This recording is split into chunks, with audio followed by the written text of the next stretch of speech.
Pria ini bernama Joseph Van Aston, atau biasa dipanggil dengan Joe. Ia merupakan anak dari Amy, yang merupakan seorang pemilik hotel yang kaya raya dan juga CEO dari perusahaan Van Aston Enterprise.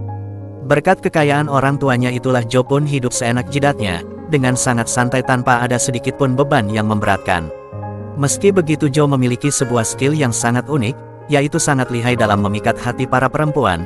Dan pagi itu Amy meminta Joe pergi ke California untuk meluluhkan hati seorang pemilik peternakan agar mau menandatangani kontrak penjualan ladang pertaniannya dengan perusahaan Van Aston. Dan sebagai imbalannya apabila Joe nanti berhasil, Amy akan menempatkan anaknya itu sebagai direktur perusahaan. Tak mau melewatkan kesempatan emas itu, Joe pun detik itu juga langsung pergi ke California sembari ditemani pengawalnya yang bernama Leo. Di tengah perjalanan Joe tak sengaja menumpahkan minuman ke bajunya sendiri.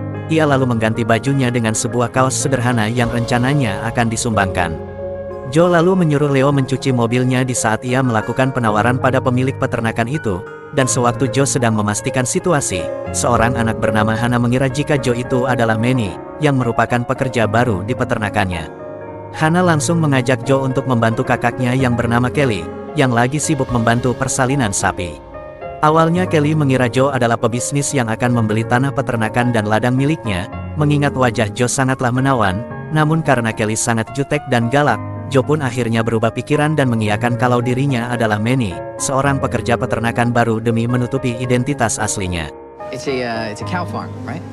There's more to life than money. Kelly lalu mengajak Joe ke tempat tinggalnya selama bekerja di peternakan, yaitu sebuah mobil van yang cukup tua. Dan Kelly memperingati Joe bahwa dia tidak menyediakan makanan gratis. Sebelum pergi, Kelly memberikan daftar pekerjaan yang harus dilaksanakan Joe pada besok pagi. Sesudah itu Joe kemudian menghubungi Leo. Melihat betapa judesnya Kelly, Joe pun berencana akan berpura-pura menjadi pekerja peternakan selama 3 minggu. Dan dengan spontan Joe pun meminta Leo untuk menemukan Manny yang asli agar besok tidak tiba-tiba datang mengacaukan rencananya. So, I need to get to know her a little better. What's wrong with that? Plan, sir. Dan bersamaan dengan itu Manny yang asli malah muncul di dekat Leo. Tanpa banyak basa-basi Leo pun bilang rencana Joe pada Manny dan akan membayarnya dengan cuan yang sangat berlimpah. Selain itu Leo juga mengajak Manny untuk sementara waktu tinggal di penginapan elit. Tanpa bertele-tele Manny pun menerima tawaran itu. Sementara itu terlihat Kelly sedang makan siang bersama keluarganya. Rupanya Kelly adalah tulang punggung di keluarganya yang harus membayar hutang yang menumpuk di bank dan juga biaya pengobatan kanker ibunya yang bernama Wendy. Sejak ayahnya dan tunangannya meninggal 3 tahun lalu, Kelly mau tak mau harus menjadi wanita yang tangguh, yang harus tegar meskipun di pundaknya ada beban yang terasa amat berat. Dan hari itu Kelly bisa sedikit bernapas lega karena pebisnis yang akan membeli ladang pertanahannya tidak jadi datang. Meski begitu tagihan dari hutangnya tidak pernah sekalipun berhenti berdatangan. Kelly segera menyembunyikannya dari Wendy karena ia tak ingin itu menjadi beban pikiran ibunya. Setiap Kelly melihat wajah pucat ibunya itu, Kelly diam-diam selalu menangis di dalam hatinya, dan tiba-tiba saja sahabatnya yang bernama Connor muncul. Kelly lalu menegaskan pada Connor bahwa hubungan mereka tak lebih dari sekedar sahabat, maka dari itu Connor tak perlu meminta izin darinya untuk berkunjung atau melakukan sesuatu hal yang berkaitan dengan dirinya sendiri. Di sisi lain Joe ngabarin ibunya bahwa dirinya membutuhkan sedikit waktu, dan bertepatan dengan itu Joe melihat ada mobil pick-up yang lagi dijual. Joe pun lalu membelinya. Ia lantas menghampiri Leo di penginapan dan kemudian bertemu dengan Manny yang menyambutnya dengan sangat ramah. Setelah mandi, Joe meminta Manny selalu standby saat dia menanyakan hal-hal tentang kerjaannya sebagai kuli pekerja peternakan. Can you help me with that? Just put my number in speed dial. Keesokan paginya Joe bangun dan memulai harinya sebagai pegawai peternakan. Dalam mengerjakan pekerjaannya Joe pun sering bertanya pada Manny. What is muck the pins? Hello? Hold on. Lalu sorenya Kelly yang sedang mengecek peternakannya itu tiba-tiba kesal saat mengetahui Joe belum memandikan dan memberi makan sapi-sapinya. Dan dengan hati yang dongkol Kelly pun meminta Joe untuk mengambilkan tangga agar dirinya bisa mengambil makanan sapi. Dan Kelly seketika kecewa berat saat mendapati kenyataan bahwa makanannya telah kadaluarsa. Kelly lalu menegur kelalaian Joe yang lupa memandikan dan memberi makan sapi-sapinya. Setelah itu Kelly pun berpamitan kalau dirinya akan bekerja sebagai pelayan di sebuah bar. Mengetahui itu Joe sontak kaget. Dia nggak ngerti kenapa Kelly sangat getol mencari cuan sampai merelakan jam tidurnya. Kelly bilang bahwa begitulah yang namanya hidup, kalau dirinya nggak kerja keluarganya mau dikasih makan apa. Di bar Kelly curhat ke temannya, betapa ia akhir-akhir ini sangat mengkhawatirkan kondisi ibunya. Kelly nggak mau jika harus berhadapan kembali dengan yang namanya kehilangan. Temannya itu segera menenangkan Kelly dan berkata bahwa semua akan baik-baik saja. Same is good though, right? Tak berselang lama datanglah Joe dengan pakaian koboinya dan kemudian disusul dengan Leo. Joe memperingati Leo agar menjaga jarak dengannya. Dan tanpa sepengetahuan mereka berdua, Manny pun ternyata ikut datang ke bar itu. Tentu saja Joe dan Leo langsung panik, dan rupanya Connor ternyata mengenal Manny. Mengetahui hal itu dengan cepat, Joe pun menyuruh Leo membawa Manny pulang ke penginapan. Sesaat setelah Leo dan Manny pergi, Connor segera mendekati Kelly. Connor yang sedang mabuk itu terus mencoba merayu Kelly. Melihat itu, Joe yang geram langsung memukul pemuda itu, dan setelah itu Kelly pun sadar kalau Joe adalah orang yang sangat baik. Begitupun dengan Joe yang menyadari bahwa kejudesan Kelly hanyalah sebuah tameng untuk melindungi dirinya dari luka. Sesudah itu Kelly kemudian menunjukkan ke Joe motor moge peninggalan ayahnya yang sudah tak bisa nyala lagi. Di situ Joe cerita bahwa dirinya pun telah kehilangan ayah sejak usianya 3 tahun. Joe yakin Kelly bisa terbiasa dengan kepergian ayahnya tersebut, dan setelah itu hubungan Joe dan Kelly terjalin semakin akrab. Joe juga semakin menguasai pekerjaan barunya. Wendy lalu berterima kasih pada Joe karena sejak Joe ada di sini ia bisa melihat kembali keceriaan putrinya yang telah lama menghilang. Wendy pun berpesan pada Joe agar jangan sekalipun menyakiti hati Kelly. Di penginapan, Leo menyadari bahwa tuannya itu telah banyak berubah, dan Leo yakin Joe kini tengah kasmaran dengan Kelly. Manny pun menyarankan Joe supaya lekas menyatakan perasaan itu, karena tak baik jika terus ditunda-tunda. Namun Joe bersikeras menyangkal perasaannya sendiri. Paginya Kelly mengajak Joe pergi mengunjungi kebun anggur milik keluarganya. Ia lalu menyuruh Joe mencicipi wine yang dibuat oleh mendiang ayahnya dahulu. Setelah mencicipinya, Joe seketika takjub dengan kelezatan wine itu. Kelly pun curhat kalau sebenarnya dia sangat membutuhkan uang untuk membayar utangnya dan juga pengobatan ibunya. Namun Kelly gak akan pernah ikhlas kalau harus menjual semua ladang pertaniannya itu. Mengingat di sanalah Kelly menghabiskan banyak waktu bersama ayah dan juga tunangannya semasa mereka masih hidup. Lagi pula tak ada materi yang bisa menggantikan semua kenangan indah tersebut. Mendengar hal itu hati Joe pun tersentuh. Ia jadi tahu mengapa Kelly semotot itu tak mau menjual tanahnya, dan perasaan bersalah pun mulai menghinggapi hatinya Joe. Setelah itu Joe ngasih tahu ke Leo kalau dirinya akan berterus terang ke Kelly tentang identitas aslinya. Namun saat Joe akan jujur, mendadak ia gak bisa ngomong apa-apa. Yang ada ia malah terlena dan tak mampu membendung perasaan cintanya kepada Kelly. Tak lama dari itu Hannah pun datang dan ngasih tahu Kelly tentang kondisi ibunya, dan betapa kagetnya Kelly saat melihat ibunya sudah tak sadarkan diri. Namun untungnya Wendy pun lekas membaik. Tapi atas kejadian barusan Kelly merasa ketakutan setengah mati. Ia tak bisa membayangkan bila harus kembali kehilangan orang yang dia sayangi, karena bagaimanapun juga dunianya pasti akan tidak baik-baik saja jika tak ada lagi sosok ibu di sisinya. Kelly pun meyakini ibunya untuk kembali menjalani kemoterapi, namun dengan tegas Wendy menolaknya. Ia tak ingin nafas terakhirnya berakhir di kamar yang gelap. Ia ingin memanfaatkan waktu yang tersisa dengan menciptakan banyak kenangan manis bersama kedua putrinya.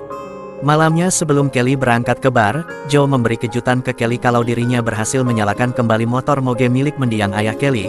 Melihat itu Kelly langsung merasa terharu. Joe pun lalu mengantarkan Kelly kerja dengan motor moge itu. Dan sesampainya di bar, Kelly mengucapkan terima kasih yang sebesar-besarnya kepada Joe. Dan di sela-sela kerjaannya itu Kelly pun ngajakin Joe menari bersama. Sementara itu Leo mendapat telepon kalau Amy akan datang ke sana. Mendengar itu Leo pun panik. Ia dan Manny segera mencari Joe. Sayangnya setelah mencari kesana kemari mereka tak berhasil menemukan Joe. Lalu ada Connor yang tanpa sengaja mendengar pembicaraan Leo dan Manny tentang kedatangan Amy. Connor kemudian mengetahui kalau Joe sebenarnya adalah anak dari seorang CEO yang kaya raya yang berniat membeli tanahnya Kelly. Di sisi lain Joe yang ingin mengungkapkan identitas aslinya sengaja mengajak Kelly ke ladang. Namun saat Joe akan buka mulut Kelly malah mengungkapkan isi hatinya, dan mereka pun malah terbuai dengan perasaan cinta mereka yang begitu bersemi-semi. Paginya Kelly yang baru bangun tiba-tiba dikejutkan dengan sebuah kenyataan pahit dari Connor, bahwa Joe selama ini telah menipunya habis-habisan seperti orang bodoh. Bersamaan dengan itu Amy datang ke sana. Joe yang mengetahuinya buru-buru menghalanginya, namun sayang semuanya udah terlambat. Kelly yang melihat semua itu tentu saja langsung meledak emosinya. Sementara itu Amy sangat tidak menyangka jika Joe sampai rela bersandiwara sebagai pekerja peternakan hanya demi seorang wanita kampungan seperti Kelly. Meski begitu Amy tetap tak gentar mengajukan penawaran agar Kelly tergiur menjual semua ladangnya. ia berjanji bahwa bayaran yang ia tawarkan itu pasti bisa memenuhi segala biaya pengobatan ibunya dan membebaskan mereka dari lilitan utang di bank. Amy akan memberikan Kelly waktu berpikir selama 24 jam. Ia juga memperingati Kelly agar berhati-hati dalam mengambil keputusan karena ini bukan lagi tentang kenangan ladang bersama ayah semata, tapi realita hidup Kelly yang benar-benar butuh uang cepat. Setelah itu Joe terus mengejar Kelly. Bagi Joe berkat Kelly lah dia bisa menemukan jati dirinya, dan meski dirinya berbohong tetapi rasa cintanya untuk Kelly sama sekali bukanlah sebuah bualan. Mendengar itu Kelly yang muak segera mengusir Joe agar lekas pergi dari rumahnya. Mau tak mau Joe harus bergegas angkat kaki dari sana. Sesaat sebelum pergi dia memberikan salam perpisahan dengan Manny dan memberikan sebuah botol wine milik keluarga Kelly. Betapa takjubnya Manny saat mencicipi wine itu yang ternyata rasanya sangat begitu enak. Tiba-tiba Joe terlintas ide untuk memasarkan wine itu. Dengan begitu keuangan keluarga Kelly pun bisa terselamatkan. Mereka lalu menemui ahli wine, yang setelah mencicipinya langsung setuju bahwa itu adalah wine terenak yang ada di jagat raya ini. Ketika Joe ingin memberi kabar baik itu kepada Kelly, Connor dengan cepat menghadangnya. Tak ingin terjadi keributan, Joe hanya bilang kalau mereka sebenarnya memiliki keinginan yang sama, yaitu sama-sama ingin melihat Kelly kembali bahagia. Dan sewaktu Joe menjalankan rencananya, Kelly datang sambil membawa senapannya. Joe lalu menjelaskan maksud dan tujuannya ke kebun anggur itu yang mana besok akan ada ahli wine yang datang mengajak Kelly berbisnis, dan itu membuat Kelly tak perlu lagi dilema dengan penawaran ibunya. Mendengar itu meski masih marah Kelly pun ikut membantu Joe merapikan kebun yang sudah lama tidak terurus. Dan keesokan harinya si ahli wine yang bernama Vincent itu datang ngecek kualitas kebun anggur, dan mencicipi wine yang telah lama difermentasikan itu. Tanpa berlama-lama ia pun langsung mengajukan kerjasama kepada Kelly dengan penawaran yang sangat fantastis, di mana si Vincent ini akan membeli sisa wine milik ayahnya dan juga menyewa kebun anggur itu. Tentu saja Kelly menerimanya dengan senang hati. Ia lalu mengabarkan kabar bahagia itu ke ibunya, dan mulai saat ini mereka pun bebas dari utang piutang dari bank, dan ladang pun tak perlu dijual. Sementara itu Manny yang mulai bekerja lagi sebagai kuli peternakan tiba-tiba dikejutkan dengan kado dari Joe, yaitu sebuah PlayStation. Malamnya tanpa disangka-sangka oleh Joe, ibunya ternyata sudah ikhlas melepaskan ladang Kelly dari genggamannya. Baginya tak ada yang lebih bahagia selain melihat putranya berubah menjadi orang yang lebih bisa menghargai kehidupan. Dan tepat di hari Natal, Wendy dan Hannah mengajak Kelly pergi ke gudang, dan betapa terkejutnya Kelly saat melihat gudang mereka kini telah disulap menjadi ruang pesta yang meriah. Connor lalu mendekati Kelly dan memintanya untuk memberikan Joe kesempatan yang kedua. Lalu tak berselang lama muncul Joe dan segera meminta maaf ke Kelly karena telah membohonginya. Joe sama sekali tak keberatan jika harus kembali kerja sebagai kuli ternak asal selalu bersama dengan Kelly. Namun dengan cepat Kelly menolaknya karena yang Kelly butuhkan saat ini adalah seorang pendamping yang bisa melengkapi hidupnya, dan orang itu adalah Joe. Mendengar itu Joe pun langsung tersenyum bahagia. Begitu juga dengan Wendy yang tampak sangat terharu sekaligus lega karena sekarang dia bisa pergi dengan tenang meninggalkan putri tangguhnya itu bersama jodoh terbaiknya. Dan setelah itu Kelly dan Joe pun menikah. Mereka lalu mengabadikan kebun anggur yang berkembang pesat itu untuk mengenang ayah dan ibu Kelly yang sekarang sudah tiada. Lalu film ini pun selesai.